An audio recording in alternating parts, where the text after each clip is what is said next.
What's going on, y'all? This is Steven with the brothers from Down2Talk, and right now today we about to get right with money. So y'all tap in for this enlightenment while we get it right. Let's go.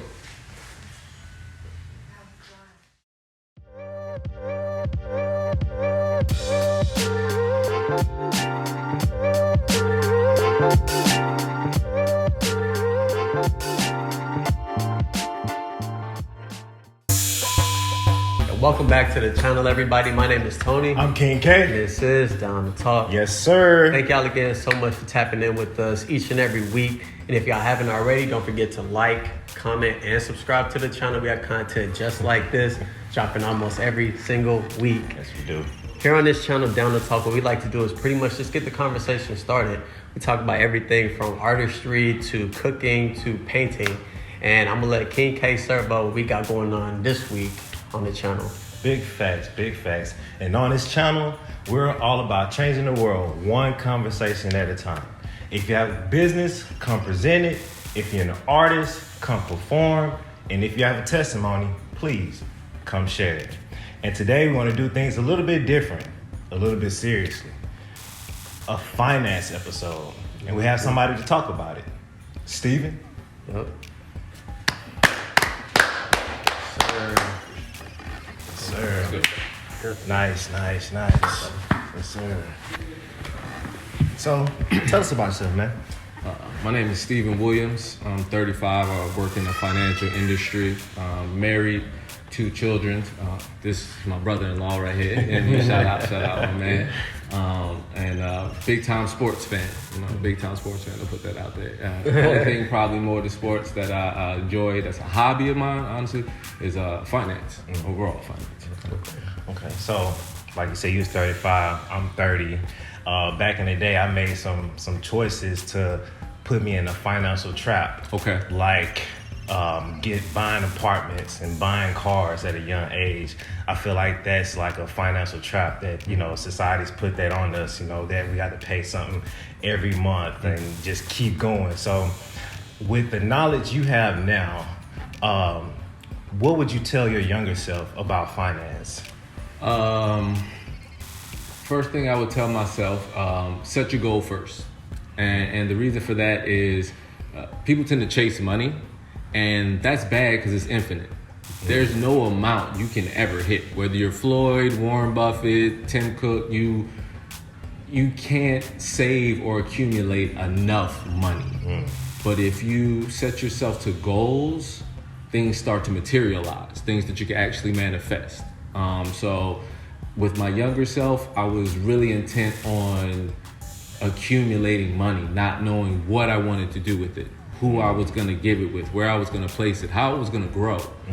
So for my younger self, I would tell myself to establish that goal first and not chase the money, chase that dollar, chase that imaginary thing, and lay the groundwork, lay the plan, and watch how the money follows.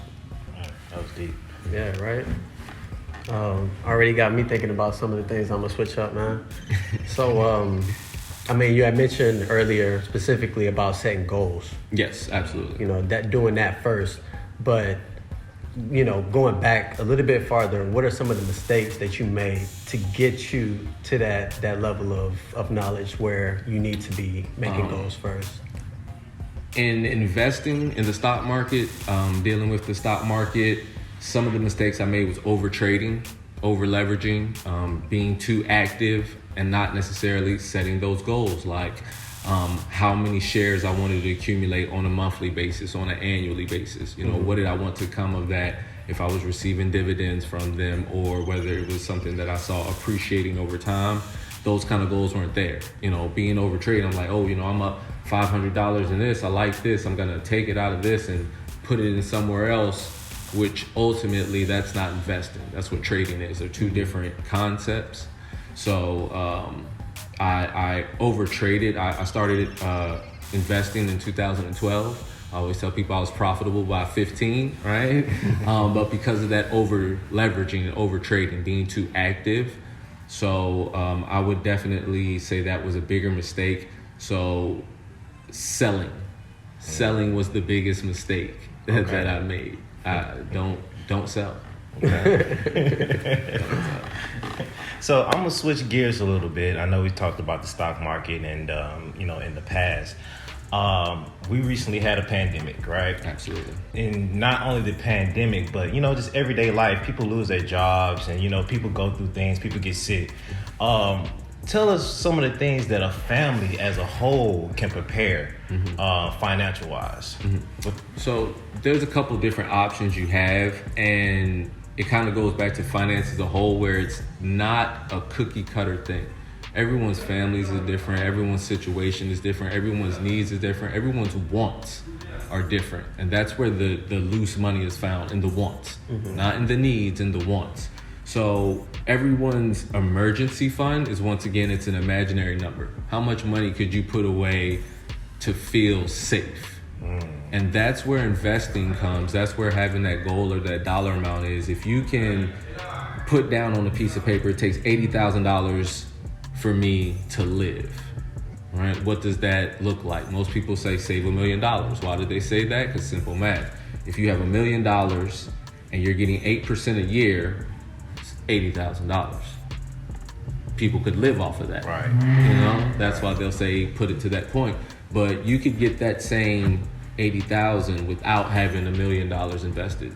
Different ways, whether that be real estate, annuities, life insurance policies.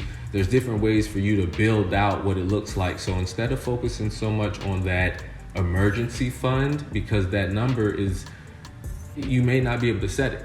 You may not be able to spend it, especially if your life and your bills continue to go up and that saving number doesn't go up with it. If you go from spending 80 a year to 100 a year to 150 a year and your savings was already 30, if and when something happens, it's not going to be enough. You've not accounted for it. That's why cash flow and appreciating assets is what's going to keep those things happening. When lots of people lost their homes, some of those statistics were of people who had multiple homes. And they'll check the mark like, oh, this person lost a home. Well, they had 5 houses. Right. So they were able to get through that pandemic because they were able to sell. They were able to keep moving, unlike what we instantly think is, oh, someone had their one home and they lost it.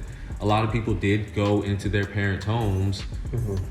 They had homes. Right. A lot of the times the homes they were in, they didn't lose them because they have other assets paying for that home, instead of the people who weren't as financially savvy or who haven't started their investing journey and had nowhere to turn to, nothing to liquidate. If you have nothing to sell, what do you do? Right. So in that case, it was good to sell. In that case, if you had it, if you had it, right? If you had it, that's the cushion, if you will. There's different avenues, and that's why it's not a cookie cutter. As he knows with real estate, for example, I know we were talking the stock market, but there's a lot of ways to slice an apple. Whether that be refinancing, whether that be selling, whether that be renting out, whether that be house hacking and you're just renting out a room. There's lots of ways that you can do it. But for example, if like myself, a family of 4, I'm not renting out any rooms.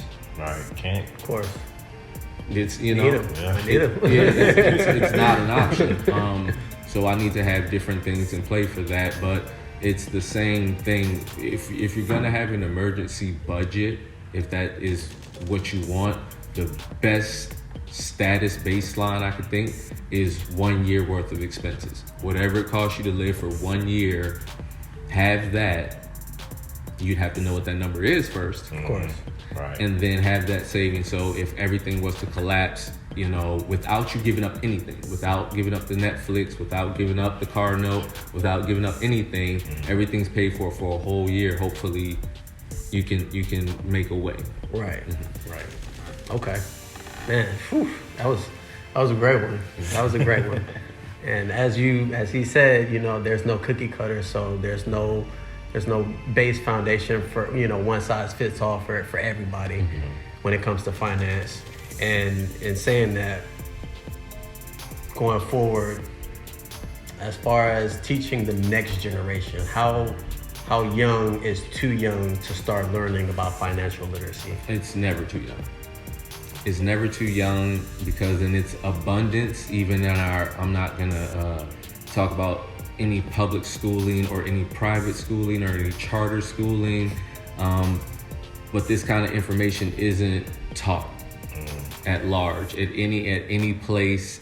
It's written in legalese for a reason, so that the words throw people off, makes it difficult for one to decipher and really understand what's going on. So in terms of how young, it's not too young, because I'm not going to get into a lot of this or that, but there's certain portions of the world that start their youth day one. Day one, this is what it is. This is how we do what we do. This is how we get where we're going. China's on a 1,000-year plan right now. I was just thinking China. They're on a 1,000-year. They're living out a 1,000-year plan right now. So it's never too young. There's people who get life insurance on their child the day they're born, and that it could be a morbid conversation to have in a home. But in a world with things like SIDS, where infants just pass, that it just happens. Yeah. That's probably the smartest idea you could do. The money can't, as we were talking, before here, money can't fix everything. Right. But imagine the situations when you don't have it. The pandemic was bad for everyone, but those who didn't have it, it was just that much worse. Mm-hmm. And for something that's imaginary, we shouldn't be held back by lack of knowledge, which is why I'm here today for y'all, for simple conversations that sometimes people just aren't able to have, and the knowledge is out there, but it's not people knocking on their door to sell them that. People are knocking on the door to sell them a lot of things, but not, as we say, generational wealth, right. Which is actually more attainable than most people think it is, actually. Yeah. Okay, man, that was a great one. I think a lot of people wanting people to hold their hand and walk them through the financial journey, as opposed to just getting started, altogether. If you haven't started, start yesterday. Yesterday's always the best day. It was a better price. Yeah. It was always a better price yesterday. And I mean that being the opposite of inflation, as we all know, it's real. When we were children, we could actually go to the corner store with 85 cents and leave with chips, a drink, and a 10-cent joint of candy. Right.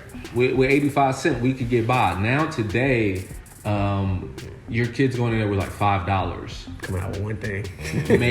maybe. And so if you haven't started, and when I'm dealing with a lot of my clients, we're having conversations about retirement with people who are 55, 56, 57, and they think time's up. Mm-hmm. They think that they can't put away enough money, and the money isn't that. It's what you do with it. It's what you want with it. And even as earlier you said, how do families that are working put away money? Mm-hmm. A lot of people have 401ks. A lot of people do. Pensions aren't really at large at companies anymore. They're not really doing matching. They're getting ready to start pulling insurance. I'm not going to go on that with y'all today, but it's coming. I'm not going to touch that. But if you make $50,000 a year, which is slightly under the average at $54,000, and that number's pulled up from high earners. It's not pulled down by low. It's pulled up from high earners, but $54,000 being the minimum. If we use 50 as the baseline, you can put away 20% of your money into the market yearly before it even comes out your check. It's $10,000 a year out of your 50, and people will be like, "Oh, I'm missing more money." The baseline tax is 22%. So if you don't put it away, Uncle Sam's going to hit you for 22% anyway. Yeah. If you decide not to put that 20% away, he's going to tax it from you anyway. As everyone knows, if you make $50,000, you don't take home $50,000. Right. So these people that do have someone who invests in them, your first investor is your job. But even at $50,000, 20%, that's $10,000 a year, right? Mm-hmm. And I'm gonna go simple math with y'all on compounding. Mm-hmm. So if you're doing $10,000 pre-tax first year, you're at 10. If you can find an investment to do 25% a year, and before people jump in your chat and say, "Oh, no one's getting 25%," there are people getting 25% returns. That's higher than the S&P at about 10.5% historically, which even at 10.5%, that means you're doubling your money about every 7 years.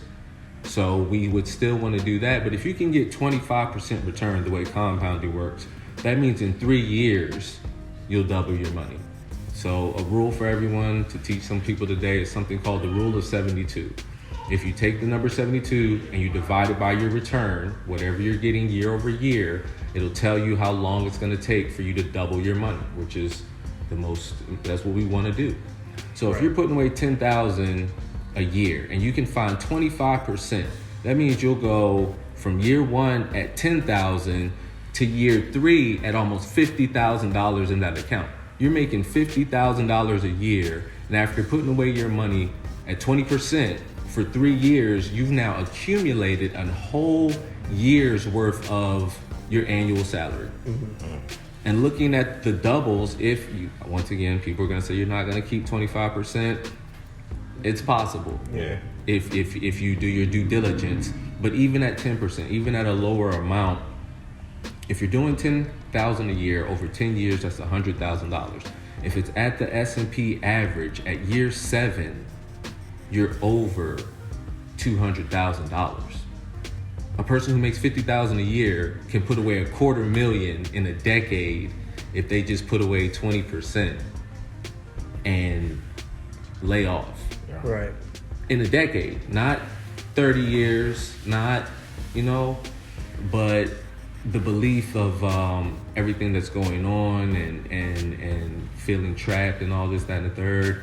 Investing is 5% intellectual and 95% mental.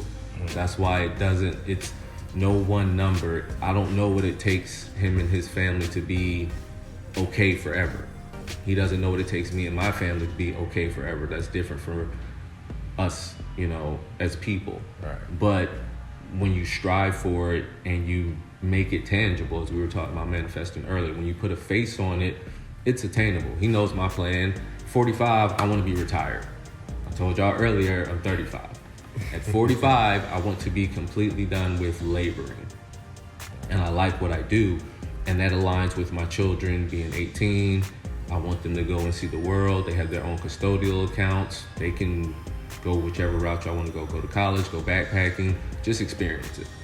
And people are like, oh, are you kicking your kids out? No, I'm accumulating properties that they can move into when they need to. But between 18 and 25, go dominate dominate the world. Right. Go do what you're meant to do. Right. And don't think about money as a deterrent. Right. So that keeps me in picture of what my returns need to be, what my scaling needs to be. And I'm not a cash millionaire. Net worth millionaire and cash millionaire are two completely different things. You can get the net worth million fairly easily these days. Once again, your people in your comments that's upset, I'm sorry if that triggers anyone, but we live in a world where if you line up 10 people, statistically, if you line up 10 people, one of those 10 people is a millionaire. And it doesn't seem like that where we're at here.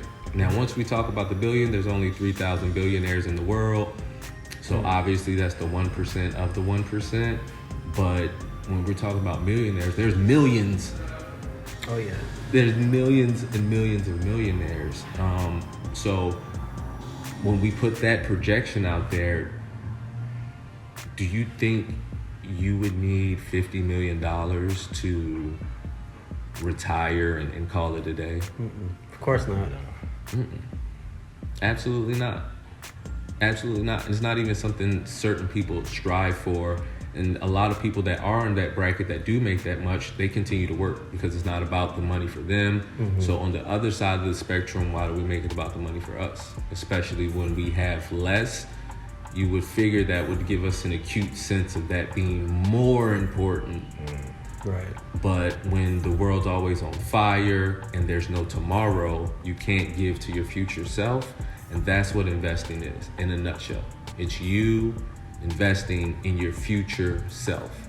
You cannot grow a plant if you never plant a seed. That was deep.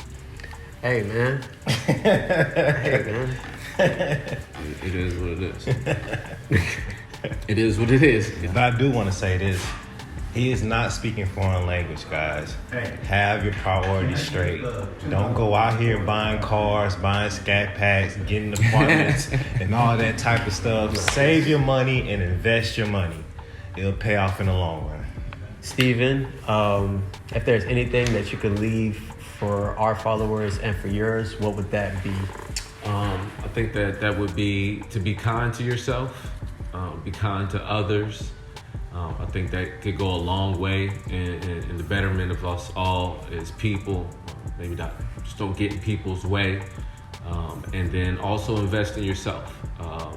Be kind to your future self by investing in yourself. And do it your way, how it works for you and how it works for your family.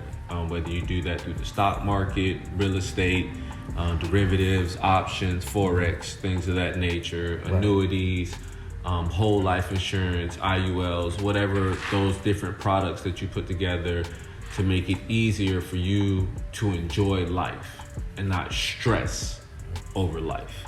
So those would be my two biggest things. Be kind to yourself and invest in yourself. Okay. And then KK, do you have any other words? Man, hey, love the knowledge, man. Absolutely. Love the knowledge. All right.